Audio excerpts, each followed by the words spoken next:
Welcome back to another episode of the Educational AD Podcast. We couldn't do these without the incredible support of our sponsors, and we want to take a moment to say thank you to all of them. First, thanks to our diamond sponsor, Varsity Brands, including BSN, Varsity Spirit, and Herff Jones. Varsity Brands, elevating student experiences in sport, spirit, and achievement. We also want to say thank you to our platinum sponsors, including our newest sponsor, Booster Digital Displays. Revolutionize your game day experience with Booster Digital Displays. We also want to say thank you to Camp Mobile, where leaders communicate better. Vital Signs, bring student achievements to life. Gipper, sports graphics made incredibly simple. Ephesus Lighting, innovating a brighter future at every level. And Hometown Ticketing, simple and easy online ticketing. Thanks to all of our great sponsors. Welcome back, everyone, to another episode of the Educational AD Podcast. Our guest today is Reid Hollinger. Reid is a registered athletic administrator, and he's the assistant AD at Purcell Marian High School in Cincinnati, Ohio. Reid, welcome to the podcast. Thank you for having me, Jake. Now, we've had a chance to, trade some emails and some tweets back and forth, so I'm excited to have you be able to share to our audience. We always like to let our listeners have a chance to get to know our guests. So tell us a little bit about yourself, where you grew up, where you went to school, and how you ended up at your present position. So I am from Columbus, Ohio, originally from the Northwest side, graduated from Hilliard-Darby High School. I played baseball during my time there, graduated, and then moved on to the Ohio State University, where I got my undergrad in sport industry, sports management. Through there, I did a couple internships at local high schools, which is where I kind of saw my true love for interscholastic athletics. My assistant AD at the high school was also my baseball coach. So there was that relationship there to be able to come back and work with him while I was in school. So I did my senior capstone at my high school, did like 400 or 500 hours there, then graduated, and then went on to get my master's degree from the University of Cincinnati under Dr. Kelly, who I know you've had on the program before. So got to learn underneath him, and was a great, tremendous program there at UC. Learned a wealth of knowledge, and also got to intern at a few different local high schools in the city of Cincinnati as well. After that, I took a job as a site manager, and I was a paraprofessional at Edgewood High School, which is where my wife, my fiance at the time, was a teacher and a head varsity volleyball coach.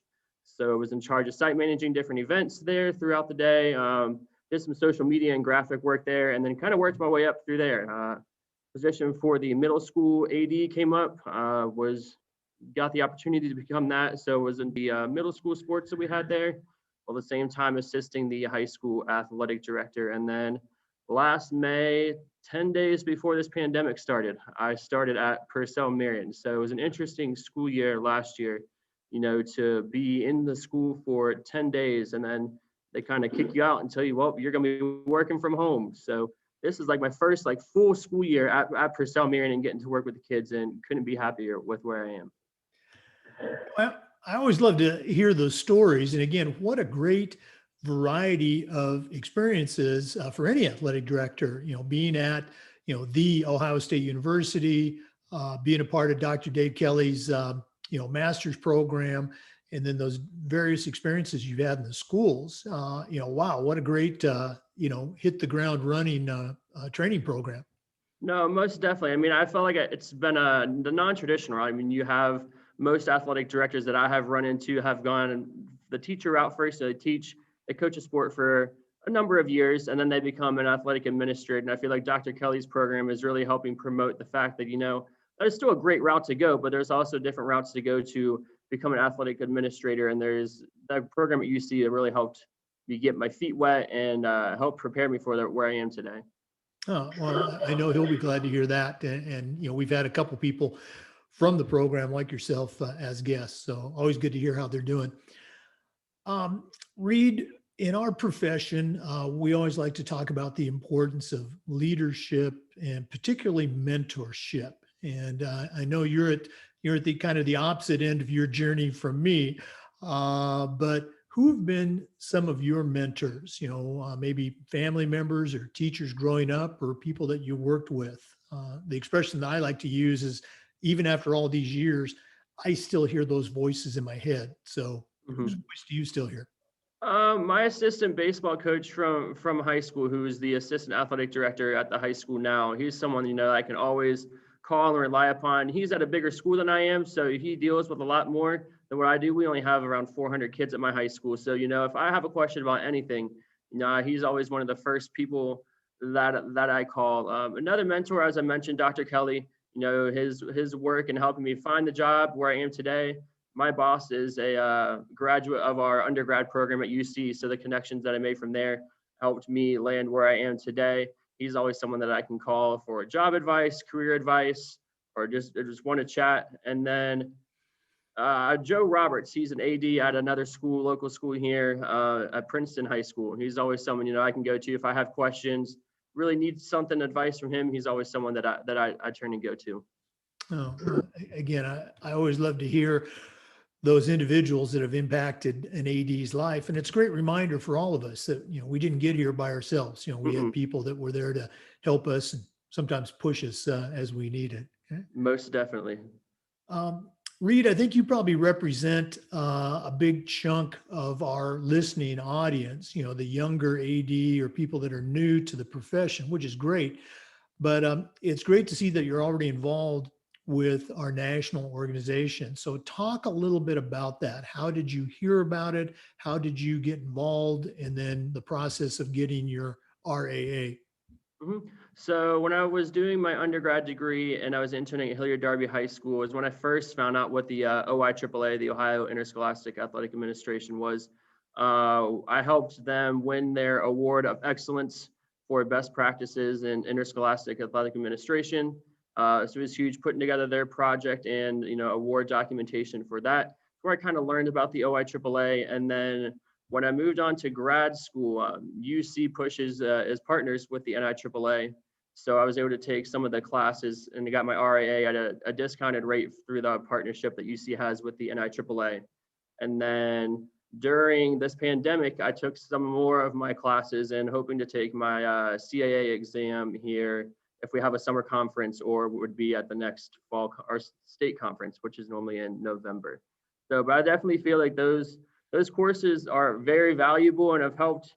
There's always documents in there and just the networking in general. I know last year you invited me to the FIAAA conference, all the Zoom sessions that you guys had. And that's where I met John Scrimolo over at Clay County High School. And it was in his branding class. We kind of met afterwards and we chatted for probably a good hour on Google Meets just about branding, what the job looks like in Florida, what the job looks like in Ohio. I was able to trade some good ideas, and John has become I would almost say a mentor, someone that I can go to.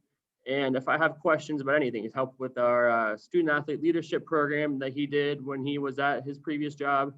And so definitely just the networking that comes out of the NIAAA and the OIAAA is something that as an AD is invaluable.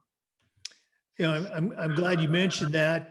Gave us a little shout out for our listeners. We're recording this on April 13th, which is actually the 1-year anniversary of that virtual conference, if you will, that we did last year in Florida when our conference got canceled. And great to hear that John Session, spoke to you and that you were able to create that relationship, as you mentioned, that network. So thanks for that. And here we are a year later, and just a year ago, nobody knew what Zoom was. No, Zoom was relatively new, and no one knew that it'd become such a huge part of our daily lives. But thankfully, things are starting to get back to somewhat normal. We can have some more in-person gatherings.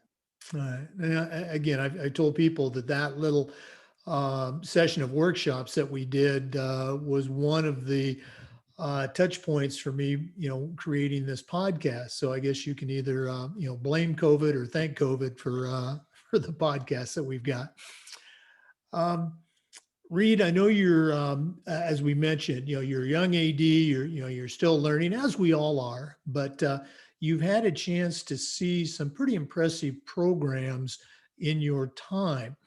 One of the things we like to do with the podcast is share what we call best practices. So I'm going to put you on the spot. What are a couple of best practices that you have at your school, Purcell, Marian, or maybe at another school that you've seen that when you look at it, you can say, boy, we really do a great job with this.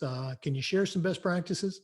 Yeah, so I feel like the big one I'll steal from our neighbor down the street, Roger Bacon High School. Their assistant AD does a wonderful job of promoting his student athletes with the use of graphics, whether it be the use of Gipper or box out, and he gets into Photoshop. And they had a student athlete who committed to play football at LSU from down there. So throughout his entire ride, you're just seeing the offers and stuff that he created, and their program has been recognized by VNN and different other athletic websites for the use of their graphics. And it's something that we try to do here at Purcell Marian. Our student athletes are very vocal and engaged on social media. So in order to stay present and up to date, we try to engage them on social media, game day graphics, highlighting their athletic achievements, if they're for player of the week, just certain things like that. I feel like in the day and age is almost necessary to stay on top of things. As someone who really just in this last year became, let's say, social media aware, I'm just amazed at how effective a tool it can be. Mm-hmm. And I just shared this the other day. I was doing an interview, and the athletic director, she shared that at her school, she had a big Twitter presence, posting events and results, and found that her student athletes were on Twitter. But when she made the move and said, well, I think I'll create an Instagram account and post a few things, that it literally, in her words, blew up, that the student athletes were on Twitter, but the students, the majority, were on Instagram, and that it gave her another venue to promote sports and also make some connections. You're more of this social media age than I am. Would you agree with that assessment? No, most definitely. So coming to the schools that I've been at before, we've had your typical Twitter and then maybe even like a Facebook page, for maybe just informing the parents. But then when I got to Purcell Marian, they had an Instagram page, and just posting there and seeing who all is on there, I realized, holy moly, the majority of these schools out here now have an Instagram page. And I can post something on Twitter and I may get 1 or 2 likes, but I post the same thing on Instagram and it just blows up. Like you said, I got 50, 60, 100 likes on it and a bunch of comments. So our students do engage a lot on Instagram. I think that's their social media tool now, per se. My generation, we still use Twitter a lot, but I feel like this younger generation is now Instagram, Snapchat, and then even newer TikTok or whatnot. I mean, I don't know if any athletic departments are on TikTok now, but I'm sure there'd be a great way to engage your students if you had the time and ability to make a TikTok. We have an AD here in Florida who's on our board of directors, Pam Lancaster, Auburndale High School. She's on Twitter a lot, but she has embraced TikTok like crazy. Videos of her kids, her students, even herself. She had one the other day. She was taking batting practice with the baseball team. So obviously the TikTok's out there, and we'll get off this topic, but I just saw this the other day at Gus Malzahn, the new football coach at UCF. The players, they don't have their names on the back of their jerseys. They have their Twitter handles on the back of their jerseys. And he talked about, well, that's, where they are. And he made the joke that he's on Twitter, but his mom, and Gus Malzahn's my age, he goes, his mom is on Facebook. So, you talk about the Facebook, the Twitter, the Instagram, TikTok, you got to reach out where the kids are. But that's great to hear that you're doing some cool things on social media. Thank you. Yes, that's definitely helped our student engagement and overall just engagement of our program in school. Excellent. Thanks for sharing. You and I were talking just a little bit before we came on about COVID. So let's go ahead and jump into that discussion. Oh, we're a little bit 1 year past the anniversary, or a little bit past the 1 year anniversary of COVID shutting everything down. In Florida, I would say we probably had a fairly normal year as far as the seasons, fall, winter, and spring. Obviously, you had the social distancing and no fans or reduced fans and things like that. And there were variations actually within the state. But I'm curious, what's going on right now in Ohio and what's going on at your school, not just for return to sports, but also return to school and academics. Can you share what's happening in Ohio?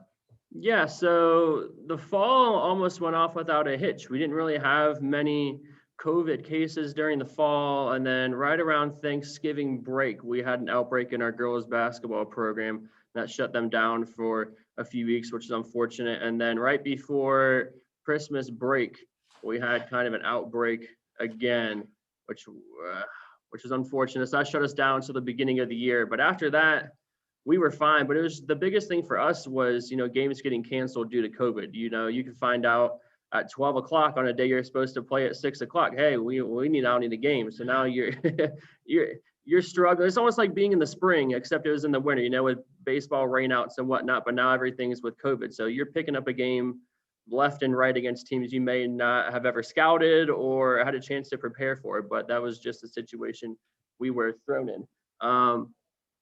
Right now, things are looking on the up and up. We're allowed to have, for baseball and softball, we are allowed to have as many people as we can. Obviously, social distance and wearing a mask indoors are still at a 30%, I believe, capacity. So it's nice to be able to have fans at baseball and softball games. But yeah, COVID is still around and we still have to be very, very aware and present of it. But I feel like we've done a great job of mitigating the risk for our students. And then in terms of school, we started 2 weeks ago. We went back to school. We brought everyone back in our building. Like I said, we are a rather small high school. We only have under 400 kids total in grades 9 through 12.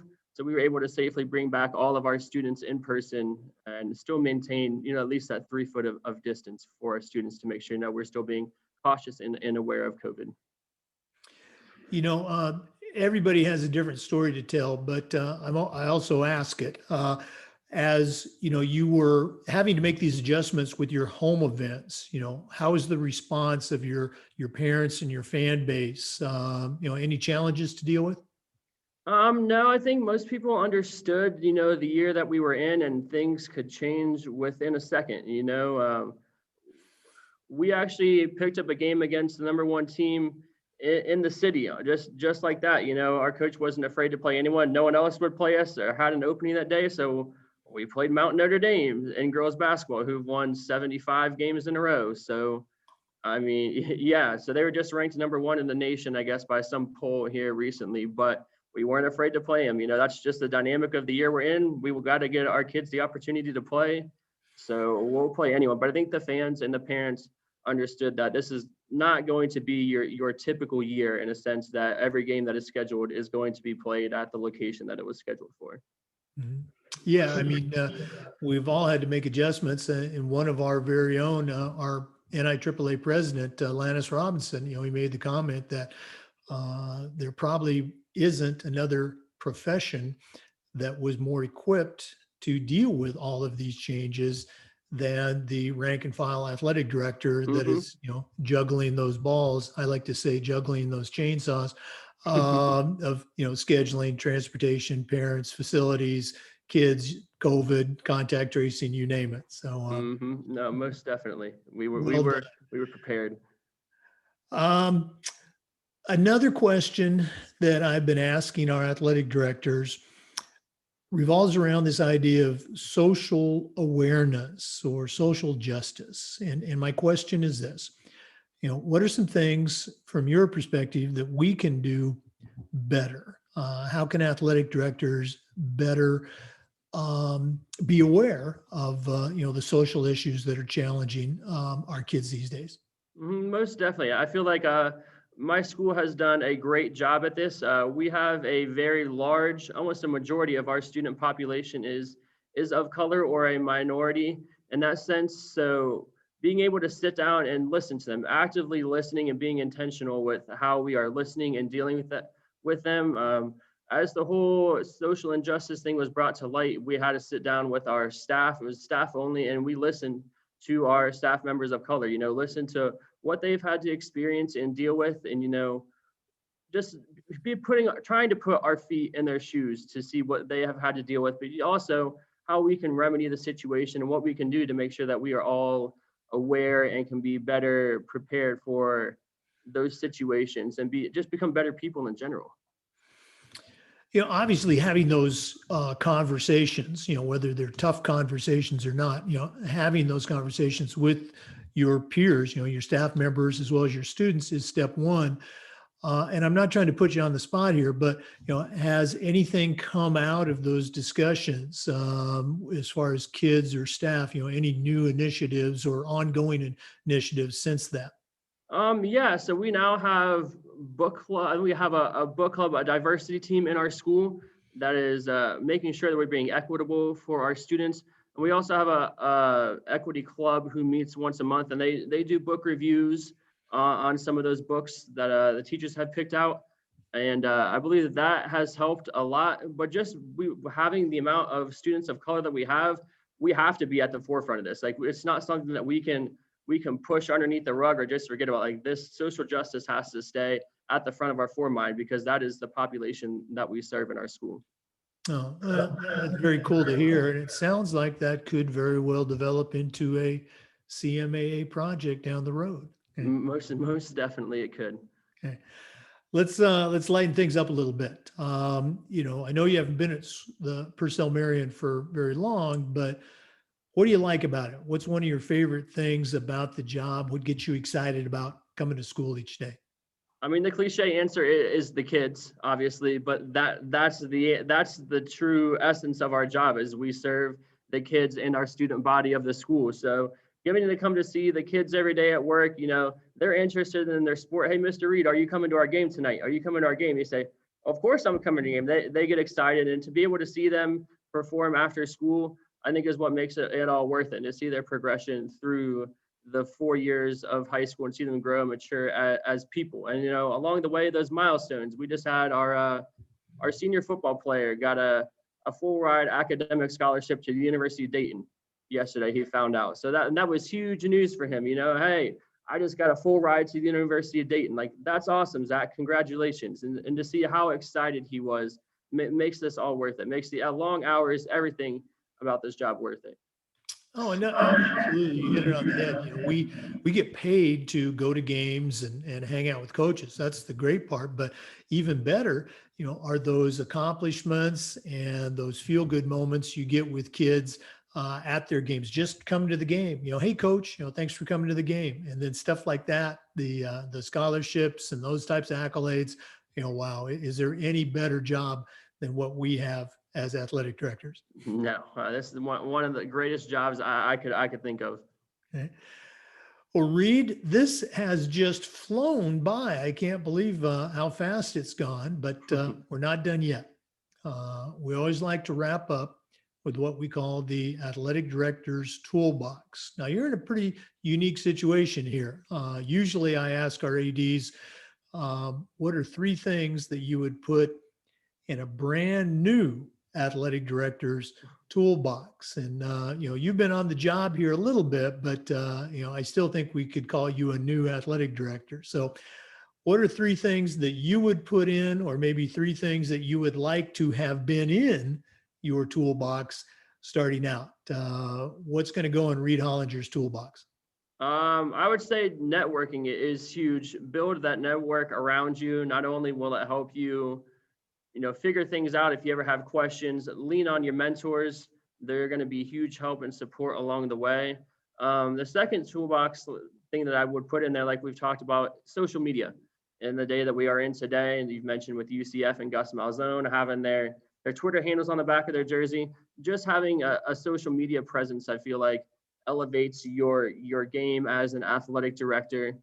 And then lastly, just relationships, building relationships with the kids, the family, the community that you're in will take you a long way. If they know the community is, you're bought in, the community is going to buy in as well, and will help make things a lot easier as an athletic administrator. As we know, there is a lot of support and help that is needed from the community to make things run smoothly. So if you can have the community buy-in and have those relationships with the parents and the staff, your life will be much easier, I feel.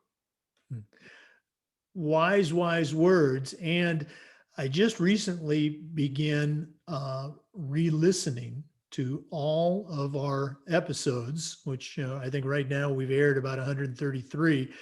And I've been cataloging the Toolbox responses. Okay? And you hit a couple of our top ones, right there. And they're all great answers, but I'm going to be publishing that probably in the next month or so.